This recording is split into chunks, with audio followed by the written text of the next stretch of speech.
Hi there, welcome to the Mind Muscle Spirit YouTube channel. My name's Judy and today I wanted to talk to you about 5 ways that I see people sabotage themselves when it comes to fitness before they even start their journey. I often chat with people, they want to start a fitness program, they want to get in shape, summer's right around the corner and people want to get in great shape so they can look good and feel good on the beach. So we'll sit down, we'll talk about what their goals are and what might be required for them to accomplish their goals. And sometimes, before we even get into it, I get a list of things that the person doesn't want to do or feel. So I don't want to feel X. Some examples might include, I want to lose 10 pounds, but I don't want to feel deprived. Or I want to lose 15 pounds, but I don't want to follow a meal plan. I don't want to have to track my calories. So straight away, as a coach, that person has put up a block. Of course, there are many ways to skin a cat, so to speak, many ways to shed some pounds. You don't necessarily have to feel deprived. It can be done without feeling deprived, but something like deprivation might be different for everybody. If somebody has become overweight because they eat McDonald's for breakfast every day, then if you tell them you cannot have McDonald's for breakfast every day, they might feel deprived. Just that whole mindset. Let's say you have 2 people and they sit down and they both want the same goal. I want to lose 10 pounds in 12 weeks. Which person is going to be more successful? Is it going to be the one who says, I want to lose 10 pounds, but I'm not willing to do X, Y, and Z? And then you have the second person who sits down and says, I want to lose 10 pounds. I am willing to do whatever it takes. In your opinion, which person is more likely to succeed? What do you think?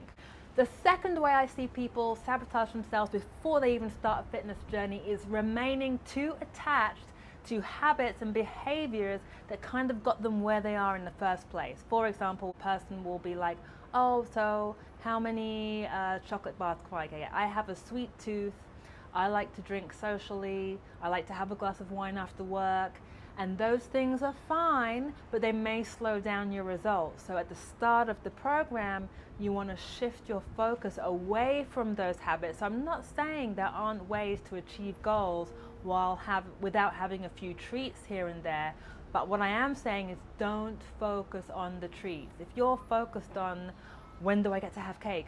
When do I get to have cake? I know if I don't have cake, I'll get these results, but when do I get to have cake? Or what can I eat that tastes like cake?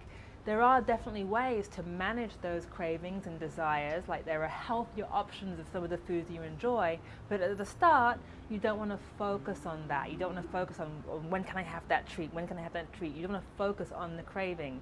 You want to focus on some of the positive steps you can take to get the results. So focus on the fact that you will have to do your workouts.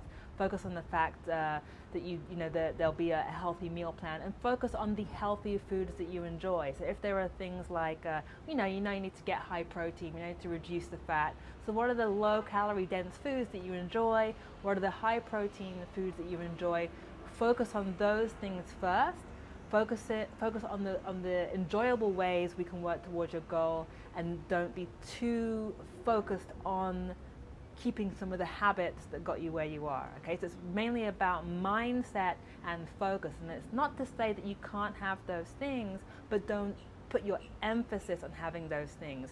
Be in the mindset of what's it going to take, I will do what it takes. And then managing the things that come up comes later. The third way I see people sabotage themselves before they even start a fitness program is focusing too much on past failures. So there may have been things that you've tried in the past and they failed, they didn't work for whatever reason, something came up.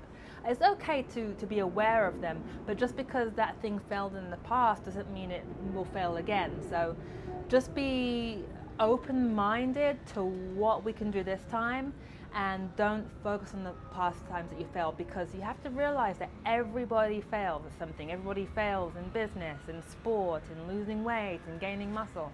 You have to fail. There's going to be failures. So if you're too hurt by past failures to the point where it actually prevents you taking steps forward, or being too scared to try something that can really help you out this time, it's gonna set you up for failure already. So don't focus on that. Be open to trying things again.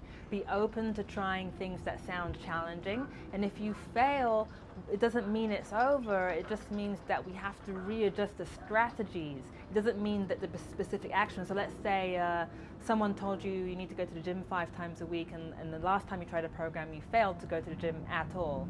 It doesn't mean that going to the gym is going to fail. It just means we have to get to the root of how we can get you to be as consistent as possible. So maybe not 5, but 3, but don't focus too much on the past failure. Focus on now, be in the present, and know that this time it can be totally different. Okay, so the 4th way I see people sabotage themselves is by having unrealistic expectations. You often hear 3 months transformation, and you see these drastic before and after photos, and yes, sometimes it is possible to lose 12 pounds in 12 weeks, or even 24 pounds in 12 weeks is possible. When I used to read fitness and health magazines, they were always selling lose 2 pounds a week. Lose 2 pounds a week if you follow this program. And I've done it before. I've lost 2.5 pounds per week, or more or less. It can work, but those drastic transformations that happen in a short time often require a lot of work, a lot of exercise, a lot of restriction.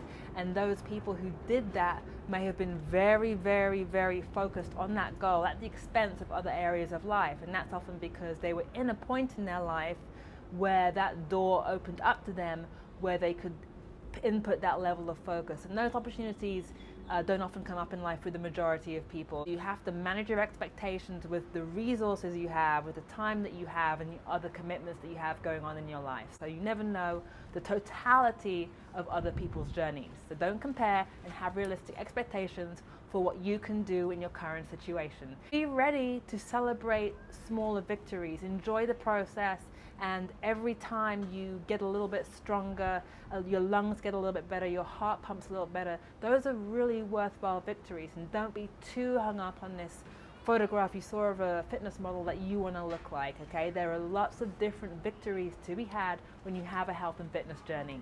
Okay, so the 5th and final way that I see people sabotage themselves is focusing too much on scale weight or weight loss in general. So this is a little bit related to the last point. 1, the weight on the scale can be detrimental to someone's whole day. It can really, if they've worked really hard for a week, they've made the sacrifices, they did all the workouts, they jump on the scale and they've gained 4 pounds, it can be very, very distressing. It can actually incite rage because that person made all the sacrifices and they're expecting to lose maybe 4 pounds or at least 1, and the weight goes up. So it can be very discouraging, and it detracts from the fact that you did it.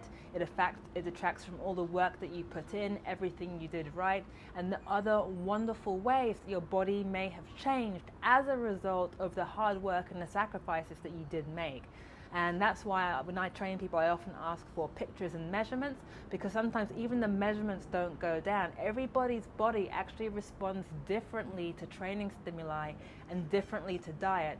Some people actually gain weight very easily from training and from adequate nutrition. Now, from my perspective and the way that I've come through the fitness industry and the fitness journey, that is actually a good thing. That is somebody with very good genetics. If you can train hard for a week and eat well, and you can actually start to gain muscle already, that's actually a good thing. So it might be that for the first month, when you enter a weight loss program, but you do incorporate resistance training, and very common in the beginning of a new program to gain weight. So if you're focusing too much and you're too insistent that the scale weight must come down, or if you have a strong attachment to how your body is going to respond, because unless you know your body very well and how it responds to training, you don't know exactly how your body's going to respond. So you just enjoy the journey and do your best, and enjoy the process, and whatever happens at the end of a 3-month period or a 4-month period, if you've been consistent, you've done the work and you've improved your diet, you're going to be in a better place at the end than when you started, and you'll feel a lot better. And I hope that you are ready to get into your best shape this summer, have an enjoyable spring and summer. That's all I have to say. If you have any questions, please leave them in the comment section below. Thanks for watching, and I look forward to seeing you in the next video. Bye.